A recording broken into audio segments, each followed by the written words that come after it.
At the age of 74, finally Prince Charles officially बन रहे हैं किंग चार्ल्स।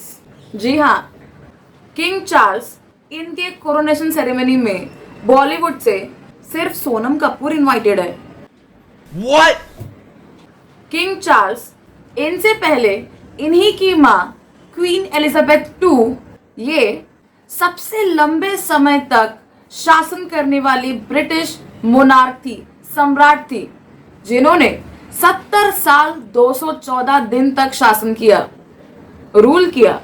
सितंबर 2022 में इनकी डेथ हो गई और फिर इनके बड़े बेटे प्रिंस चार्ल्स ये किंग बने और आज 6 मई को इनका ऑफिशियली कोरोनेशन यानी राज्याभिषेक होने वाला है। तो इसी कोरोनेशन के बारे में जानते हैं कुछ इंटरेस्टिंग फैक्ट्स। नमस्कार, मैं हूं आपकी होस्ट शीतल और आज के वीडियो में जानते हैं इस कोरोनेशन से जुड़ी कुछ इंटरेस्टिंग फैक्ट्स। आपने अभी तक चैनल को सब्सक्राइब नहीं किया होगा तो पहले वो कर लीजिए। किंग चार्ल्स इनका जन्म 1948 में हुआ था और 1952 में इनकी माँ क्वीन एलिजाबेथ टू ये प्रिंसेस से क्वीन बनी और तभी से प्रिंस चार्ल्स किंग चार्ल्स बनने के रेस में फर्स्ट थे। और लास्ट ईयर सितंबर 2022 में जब क्वीन एलिजाबेथ टू की डेथ हुई तब ये किंग बने, यानी इन्हें 70 साल वेट करना पड़ा किंग बनने के लिए। और इसी की वजह से ये सबसे ओल्डेस्ट किंग तो है पर साथ ही सबसे लॉन्गेस्ट सर्विंग प्रिंस भी यही है। क्या आप जानते हैं प्रिंस चार्ल्स अब जबकि किंग बन चुके हैं तो इनका चेहरा यूके के करेंसी पे भी होगा। जी हाँ, 5, 10, 20 और 50 यूरो के नोट्स पे किंग चार्ल्स का चेहरा होगा। पर ये नोट्स तब रिलीज होंगी जब ओल्ड करेंसी जिस पर क्वीन एलिजाबेथ का चेहरा है वो नोट्स डैमेज होंगे या फिर सप्लाई की डिमांड बढ़ेगी तभी, क्योंकि करंटली यूके में क्वीन एलिजाबेथ के चेहरे वाले करेंसी के notes total 4.7 billion already circulate हो रहे हैं, जिनकी वैल्यू 82 बिलियन यूरोज है। यानी किंग चार्ल्स के नोट्स 2024 के अराउंड मई या जून में रिलीज होंगी और तब लोगों के वॉलेट में माँ और बेटे साथ में होंगे। किंग चार्ल्स ये सिर्फ यूके के नहीं बल्कि यूके के साथ और 14 कॉमनवेल्थ कंट्रीज के भी किंग होंगे, जैसे कि Australia, New Zealand, Canada, Papua New Guinea, Jamaica, जिस पर किंग चार्ल्स का शासन होगा। किंग चार्ल्स इनकी कोरोनेशन सेरेमनी वेस्टमिनिस्टर एबे में होगी, जहां पर रॉयल फैमिली के बहुत सारे रिलीजियस फंक्शंस होते रहते हैं। और यहाँ किंग चार्ल्स के पहले यूके के 39 मोनार्क ने कोरोनेशन सेरेमनी यही हुई थी। पर इसमें खास बात यह है कि इंडिया से भी कुछ खास मेहमान इसमें होंगे, जैसे कि इंडिया के वाइस प्रेसिडेंट जगदीप धनकर, पुणे के आर्किटेक्ट और teacher Saurabh Phadke, celebrity chef Manju Malhi, Sonam Kapoor और मुंबई के डबे वाले भी। जी हाँ, दरअसल बात यह है कि नवंबर 2003 में जब प्रिंस चार्ल्स मुंबई आए थे तब ये इन डबे वालों से चर्च गेट स्टेशन पे मिले थे और इनकी सिंपल पर इफेक्टिव और एफिशिएंट सिस्टम को देखकर प्रिंस चार्ल्स काफी इंप्रेस हुए थे। 2005 में जब प्रिंस चार्ल्स इन्होंने कैमिला पार्कर से शादी की थी तभी भी इन्होंने मुंबई के डबे वालों को इनवाइट किया था। और आज जब 6 मई को प्रिंस चार्ल्स ये ऑफिशियली किंग बनने जा रहे हैं तो इस खास मौके पर भी इन्होंने मुंबई के डबे वालों को इनवाइट किया है। और किंग के लिए डबे वालों ने स्पेशल गिफ्ट भी लिया है, जो कि है असल पुनेरी पगड़ी और वारकरी शॉल।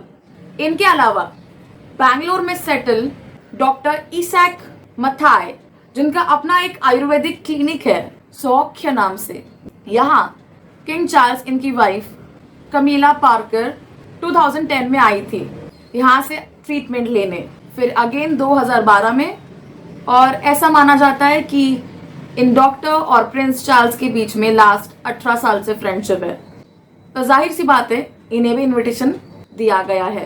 किंग चार्ल्स, इनकी माँ क्वीन एलिजाबेथ टू, इनका 1953 में हुआ कोरोनेशन टीवी पर भी दिखाया गया था, और ये ब्रिटेन के इतिहास में ऐसे पहली बार हुआ था कि कोरोनेशन सेरेमनी को टीवी पर ब्रॉडकास्ट किया गया हो। पर तब तो ये ब्लैक एंड व्हाइट में था, पर अब पहली बार किंग चार्ल्स, इनका कोरोनेशन सेरेमनी कलरफुल देखा जाएगा, यानी कि रॉयल रेड, ब्लू, गोल्डन, सब कुछ क्लियर दिखेगा। इस कोरोनेशन सेरेमनी में इंडियन चिकन करी से इंस्पायर्ड कोरोनेशन चिकन भी सर्व किया जाएगा। जी हाँ, 1953 में क्वीन एलिजाबेथ के कोरोनेशन के टाइम ये सबसे पहली बार बनाया था, और सारे गेस्ट को ये इतना अच्छा लगा कि क्वीन ने इसे सिर्फ कोरोनेशन सेरेमनी के मेनू कार्ड पर परमानेंट जगह दे दी।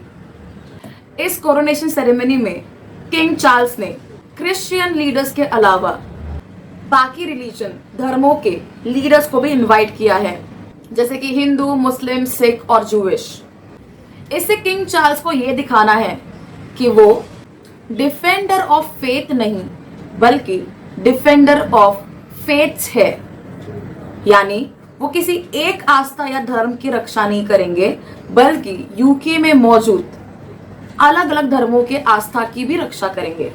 वैसे किंग चार्ल्स, इनकी शादी 1981 में लेडी डायना स्पेंसर इनसे हुई थी, जिनसे उन्हें 2 बेटे भी हुए, प्रिंस विलियम और प्रिंस हैरी।